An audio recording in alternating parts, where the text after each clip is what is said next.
Selamat siang, salam sejahtera untuk kita semua.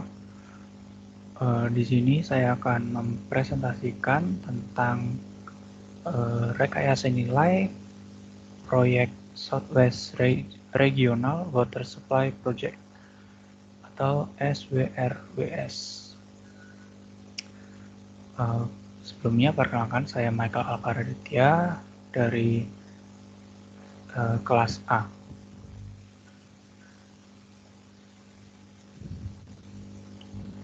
Kota Deming, Daerah Hidalgo, dan Gila Basin Irrigation Commission mengajukan proposal tentang pengalihan dan penyimpanan sumber daya air Sungai Gila di bawah Arizona Water Settlement Act tahun 2004. Pembahasan komponen penyimpanan pada proposal ini isinya telah digabungkan dengan dua proposal lainnya yang berasal dari daerah Hidalgo dan Kota Deming.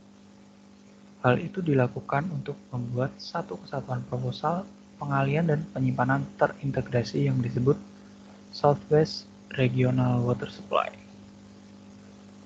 Dalam proposal gabungan ini akan mengalihkan air AWSA dari Sungai Gila dan menyimpan sumber daya air tersebut di penyimpanan offstream di tebing lembah Gila. Air yang telah disimpan tersebut akan dilepaskan untuk kebutuhan lingkungan dan pertanian selama arus aliran air rendah dan memompa air untuk nantinya dialirkan kepada masyarakat di daerah aliran Sungai Mimbres. Potensi penggunaan air ini akan dimanfaatkan bagi kebutuhan kota, industri, lingkungan, dan pertanian. Terdapat 4 tujuan dari studi rekayasa nilai di proyek ini. Yang pertama, meninjau ketersediaan dan hasil air serta model pengalihan AWSA. Meninjau tingkat nilai desain dari Bohannan Houston Incorporation dan Bureau of Reclamation. 3. Mengidentifikasi konfigurasi komponen yang lebih baik secara teknis maupun ekonomi. Yang keempat, merekomendasi studi dan investigasi yang berkelanjutan di masa mendatang.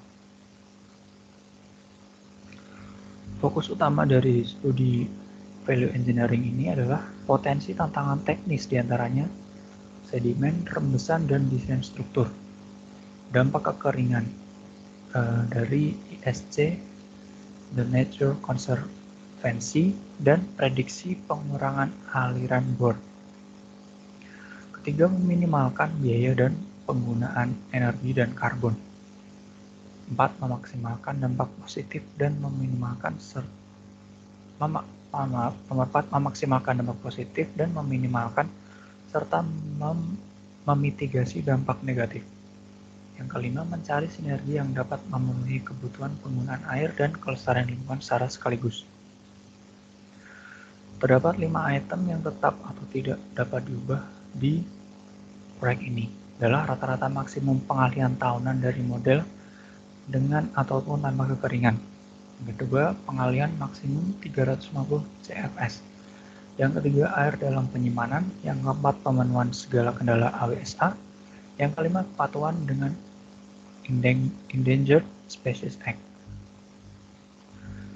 Evaluasi teknis tahap pertama, ISC melakukan perekrutan dan mengontrak Bohannan Houston Incorporation untuk mengidentifikasi lokasi terbaik yang akan digunakan sebagai pengalihan dan lokasi penyimpanan di tebing lembah Gila.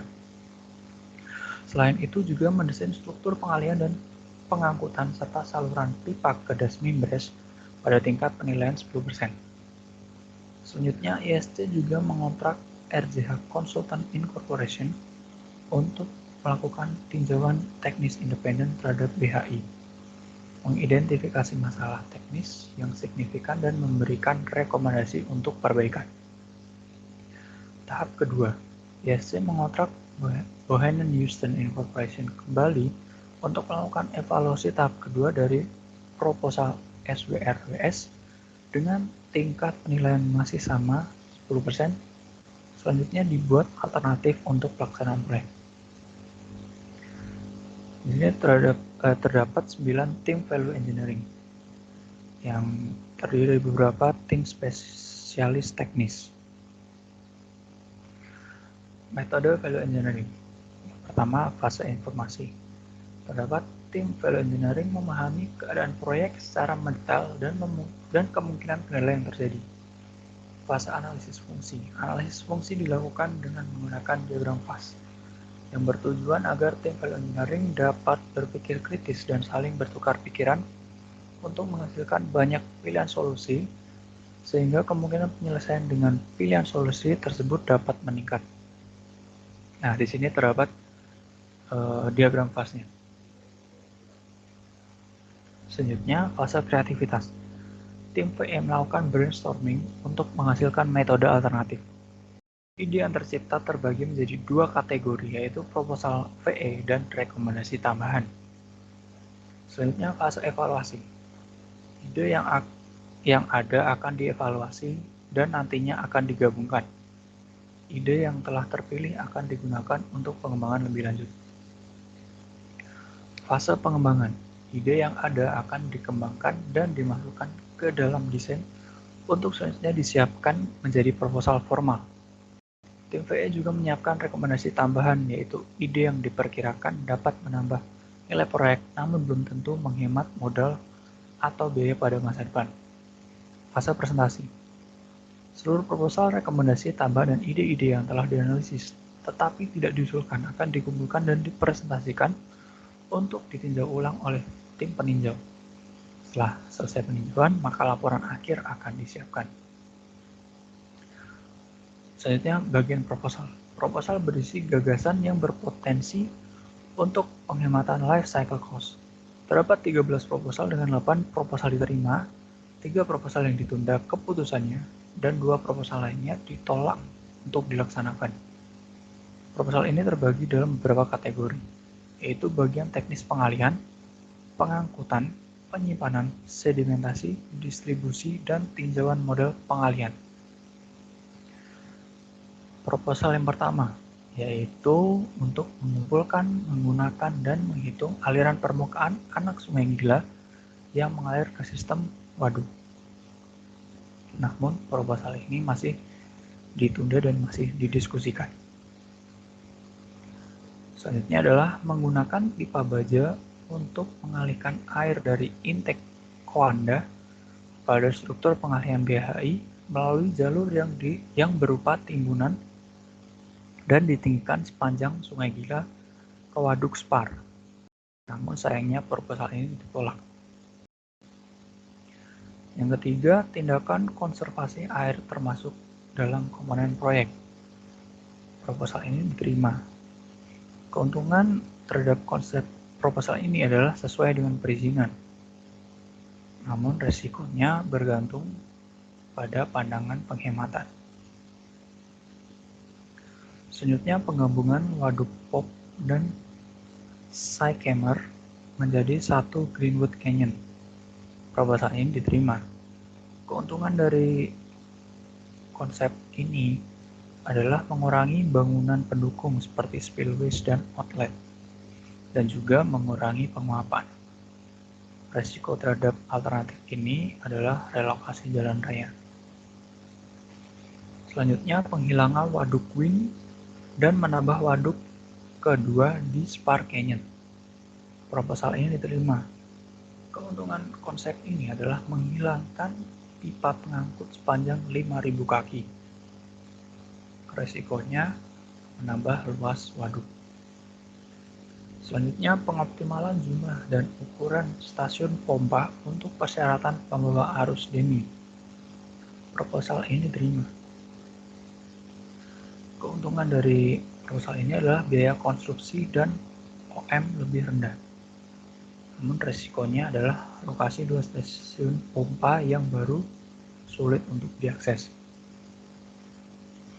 Selanjutnya, penggunaan saringan intake pasif untuk mengganti infiltrasi dikombinasi dengan saringan Coanda di titik pengalihan struktur intake BHI sampai Sungai Gila.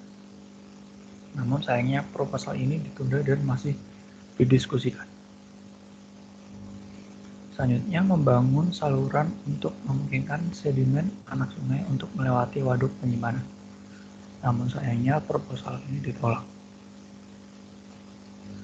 Selanjutnya, pengubahan fitur debit bendungan agar pengendalian suhu pelepasan lebih baik. Proposal ini diterima. Keuntungannya pembuangan air lebih ekonomis. Namun resikonya adalah perizinannya lebih sulit. Selanjutnya, penggunaan infrastruktur listrik untuk menambah energi pompa tenaga kuda daya rendah untuk waduk wind.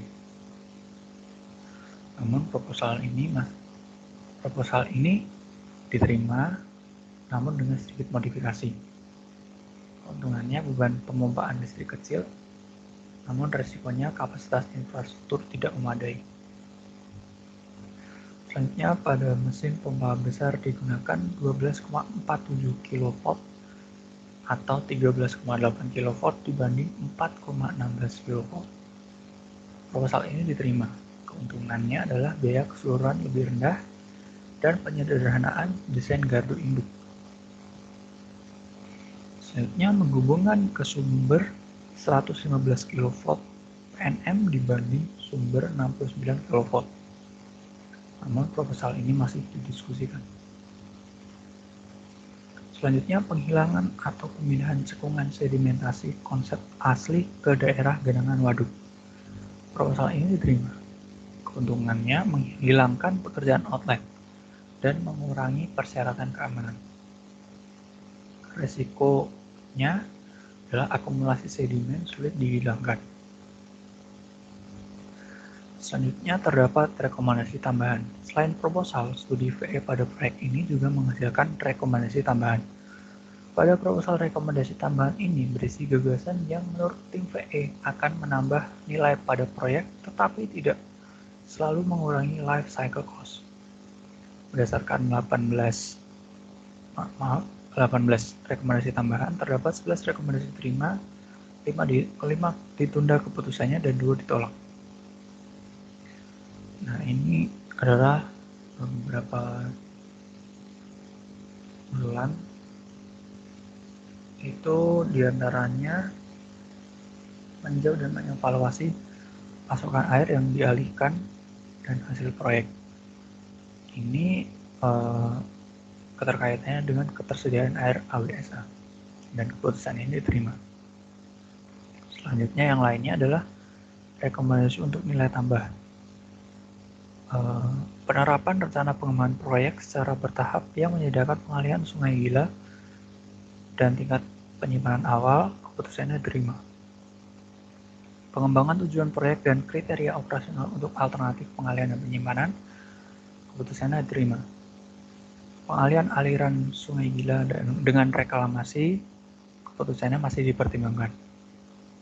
Penambahan perlindungan erosi pada struktur pengalihan, keputusannya diterima. Penambahan sistem alert atau SCADA untuk pengoptimalan sistem operasi dan pendataan aliran air, keputusannya diterima.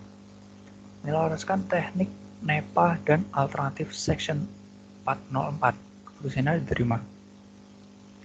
Pengembangan tujuan dan kebutuhan sebagai pengembangan alternatif dan evaluasi, keputusannya diterima.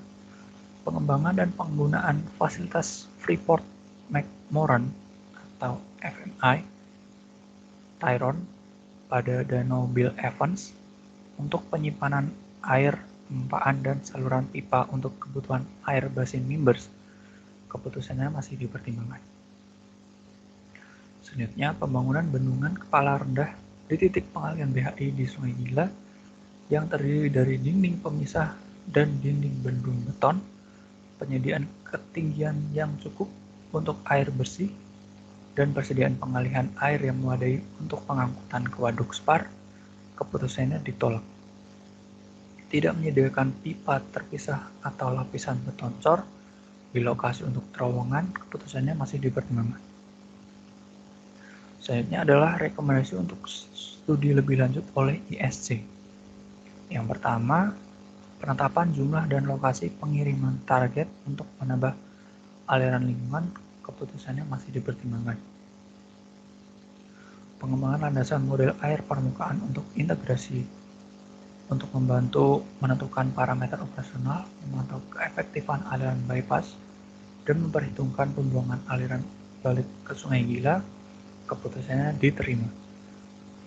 Selanjutnya mempertimbangkan yang pertama reservoir berjajar 1 baris BHI, bendungan homogenus, dan pondasi aluvial yang tidak digarap. Yang kedua, reklamasi zonasi di zona di atas pondasi yang terputus tanpa kontrol rembesan rawa. Desain alternatif tambahan harus kuat dan aman, keputusannya diterima. Dan penambahan model hidrolik secara rinci dari struktur pengalihan, keputusannya diterima. Selanjutnya menerapkan simulasi Monte Carlo pada elemen operasi sistem kunci yang berkaitan dengan penangkapan dan pengiriman perairan AWSA, keputusannya diterima. Menganalisis dampak perubahan iklim dalam model ketersediaan air ISC yang lebih kuat dengan menyertakan kemungkinan perubahan laju aliran musiman akibat perubahan iklim, keputusannya masih dipertimbangkan. Pengembalian pompa air dari Waduk San Carlos ke barat daya New Mexico, keputusannya ditolak. Nah, jadi kesimpulan dari studi VE pada proyek ini adalah yang pertama. Studi VE menghasilkan dokumen berupa 13 proposal dan 18 rekomendasi tambahan. Proposal dan rekomendasi tambahan tersebut terbagi dalam beberapa kategori, yaitu bagian teknis pengalihan, pengangkutan, penyimpanan, sedimentasi, distribusi, dan tinjauan model pengalihan. Rincian dari 13 proposal tersebut yaitu 8 proposal diterima, 3 proposal ditunda keputusannya, dan 2 proposal lainnya ditolak untuk dilaksanakan. 3. Rincian dari 18 rekomendasi tambahan, yaitu 11 rekomendasi diterima, 5 ditunda keputusannya, dan 2 ditolak. 4. Estimasi biaya saat awal studi VE adalah sebesar 641.356.000 US dollar termasuk desain kontingensi. Berdasarkan proposal yang diterima, estimasi penghematan yang didapat yaitu sebesar 106.514.430 dolar dengan tambahan tabungan sebesar 15.260.000 dolar yang berasal dari proposal yang ditunda. Nah, sekian presentasi dari saya. Mohon maaf jika ada kesalahan kata dan kekurangannya. Sekian dan terima kasih.